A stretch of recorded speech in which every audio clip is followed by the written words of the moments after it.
ರಾಜ್ಯದಲ್ಲಿ ಸಿಎಂ ಹುದ್ದೆ ಬದಲಾವಣೆಯ ಜೊತೆಗೆ ಸಂಪುಟ ರಚನೆಯ ಕಸರತ್ತು ಅಂತಿಮ ಘಟ್ಟ ತಲುಪಿದೆ. ಸಚಿವ ಸಂಪುಟದಲ್ಲಿ ಯಾರೆಲ್ಲ ಇರಬೇಕು ಎಂಬುದು ಮತ್ತು ಇತರ ಪ್ರಮುಖ ರಾಜಕೀಯ ನಿರ್ಧಾರಗಳ ಕುರಿತು ಚರ್ಚಿಸಲು ನಿರ್ಗಮಿತ ಸಿಎಂ ಸಿದ್ದರಾಮಯ್ಯ ಹಾಗೂ ನಿಯೋಜಿತ ಸಿಎಂ ಡಿಕೆ ಶಿವಕುಮಾರ್ ಇಂದು ದೆಹಲಿಗೆ ತೆರಳುತ್ತಾ ಇದ್ದಾರೆ. ಸಂಭಾವ್ಯ ಸಚಿವರ ಪಟ್ಟಿ ಅಂತಿಮಗೊಳಿಸಲು ಹೈಕಮಾಂಡ್ ನಾಯಕರೊಂದಿಗೆ ಈ ಭೇಟಿ ನಿಗದಿಯಾಗಿದೆ. ಇದೇ ವೇಳೆ ಸಿದ್ದರಾಮಯ್ಯ ರಾಷ್ಟ್ರ ರಾಜಕಾರಣ ಪ್ರವೇಶಿಸಲು ನಿರಾಕರಿಸಿದ ನಂತರ ಅವರ ಪತ್ನಿಗೆ ಕಾಂಗ್ರೆಸ್ ನಾಯಕ ರಾಹುಲ್ ಗಾಂಧಿ ರಾಜ್ಯಸಭಾ ಸ್ಥಾನದ ಆಫರ್ ನೀಡಿದ್ದರು ಎಂಬ ಅಚ್ಚರಿಯ ವಿಚಾರ ಈಗ ತಿಳಿದು ಬಂದಿದೆ. ರಾಷ್ಟ್ರ ರಾಜಕಾರಣಕ್ಕೆ ಆಗಮಿಸುವಂತೆ ಸಿದ್ದರಾಮಯ್ಯ ಮೇಲೆ ರಾಹುಲ್ ಗಾಂಧಿ ತೀವ್ರ ಒತ್ತಡ ಹೇರಿದ್ದರು. ಒಂದು ವೇಳೆ ಸಿದ್ದರಾಮಯ್ಯಗೆ ದೆಹಲಿ ರಾಜಕಾರಣಕ್ಕೆ ಬರಲು ಸಾಧ್ಯವಾಗದಿದ್ದರೆ ಅವರ ಪತ್ನಿಯನ್ನ ರಾಜ್ಯಸಭೆಗೆ ಕಳುಹಿಸಿಕೊಡುವಂತೆ ಅಗೌರವಯುತ ಆಫರ್ ನೀಡಿದ್ದರು. ಆದರೆ ಇದನ್ನು ನಯವಾಗಿಯೇ ನಿರಾಕರಿಸಿರುವ ಮಾಜಿ ಸಿಎಂ ಸಿದ್ದರಾಮಯ್ಯ, ನಾನು ರಾಜ್ಯ ರಾಜಕಾರಣದಲ್ಲೇ ಮುಂದುವರಿಯುತ್ತೇನೆ. ನನ್ನ ಪತ್ನಿ ಎಂದಿಗೂ ರಾಜಕೀಯದಲ್ಲಿ ಇಲ್ಲ, ಆಕೆ ಹೊರ ಜಗತ್ತಿಗೂ ಬಂದಿಲ್ಲ, ಹೀಗಾಗಿ ಆಕೆ ರಾಜ್ಯಸಭೆ ಪ್ರವೇಶಿಸುವ ಪ್ರಶ್ನೆಯೇ ಇಲ್ಲ ಎಂದು ಸ್ಪಷ್ಟಪಡಿಸಿದ್ದಾರೆ. ಅಲ್ಲದೆ ತಮಗೆ ನೀಡಿದ ಸ್ಥಾನವನ್ನು ಹಿಂದುಳಿದ ಸಮುದಾಯದ ಯೋಗ್ಯ ನಾಯಕರಿಗೆ ನೀಡುವಂತೆ ರಾಹುಲ್ ರಾಜ್ಯದಲ್ಲಿ ಸಿಎಂ ಹುದ್ದೆ ಬದಲಾವಣೆಯ ಜೊತೆಗೆ ಸಂಪುಟ ರಚನೆಯ ಕಸರತ್ತು ಅಂತಿಮ ಘಟ್ಟ ತಲುಪಿದೆ. ಸಚಿವ ಸಂಪುಟದಲ್ಲಿ ಯಾರೆಲ್ಲ ಇರಬೇಕು ಎಂಬುದು ಮತ್ತು ಇತರ ಪ್ರಮುಖ ರಾಜಕೀಯ ನಿರ್ಧಾರಗಳ ಕುರಿತು ಚರ್ಚಿಸಲು ನಿರ್ಗಮಿತ ಸಿಎಂ ಸಿದ್ದರಾಮಯ್ಯ ಹಾಗೂ ನಿಯೋಜಿತ ಸಿಎಂ ಡಿಕೆ ಶಿವಕುಮಾರ್ ಇಂದು ದೆಹಲಿಗೆ ತೆರಳುತ್ತಾ ಇದ್ದಾರೆ.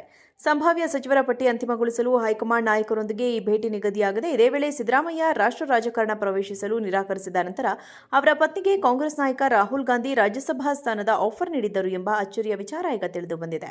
ರಾಷ್ಟ್ರ ರಾಜಕಾರಣಕ್ಕೆ ಆಗಮಿಸುವಂತೆ ಸಿದ್ದರಾಮಯ್ಯ ಮೇಲೆ ರಾಹುಲ್ ಗಾಂಧಿ ತೀವ್ರ ಒತ್ತಡ ಹೇರಿದ್ದರು. ಒಂದು ವೇಳೆ ಸಿದ್ದರಾಮಯ್ಯಗೆ ದೆಹಲಿ ರಾಜಕಾರಣಕ್ಕೆ ಬರಲು ಸಾಧ್ಯವಾಗದಿದ್ದರೆ ಅವರ ಪತ್ನಿಯನ್ನ ರಾಜ್ಯಸಭೆಗೆ ಕಳುಹಿಸಿಕೊಡುವಂತೆ ಅಗೌರವಯುತ ಆಫರ್ ನೀಡಿದ್ದರು.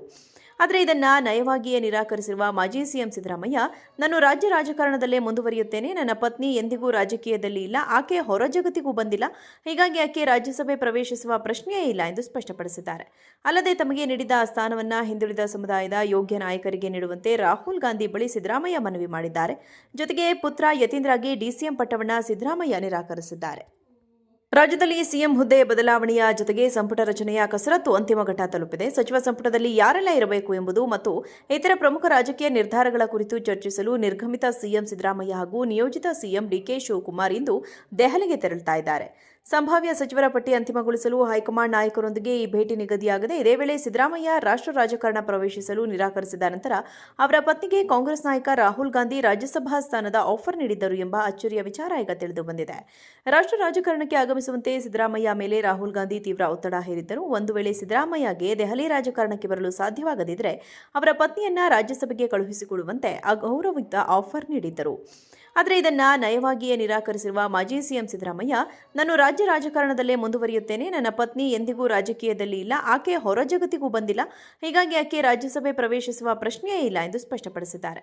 ಅಲ್ಲದೆ ತಮಗೆ ನೀಡಿದ ಸ್ಥಾನವನ್ನು ಹಿಂದುಳಿದ ಸಮುದಾಯದ ಯೋಗ್ಯ ನಾಯಕರಿಗೆ ನೀಡುವಂತೆ ರಾಹುಲ್ ಗಾಂಧಿ ಬಳಿ ಸಿದ್ದರಾಮಯ್ಯ ಮನವಿ ಮಾಡಿದ್ದಾರೆ. ಜೊತೆಗೆ ಪುತ್ರ ಯತೀಂದ್ರಗೆ ಡಿಸಿಎಂ ಪಟ್ಟವನ್ನು ಸಿದ್ದರಾಮಯ್ಯ ನಿರಾಕರಿಸಿದ್ದಾರೆ.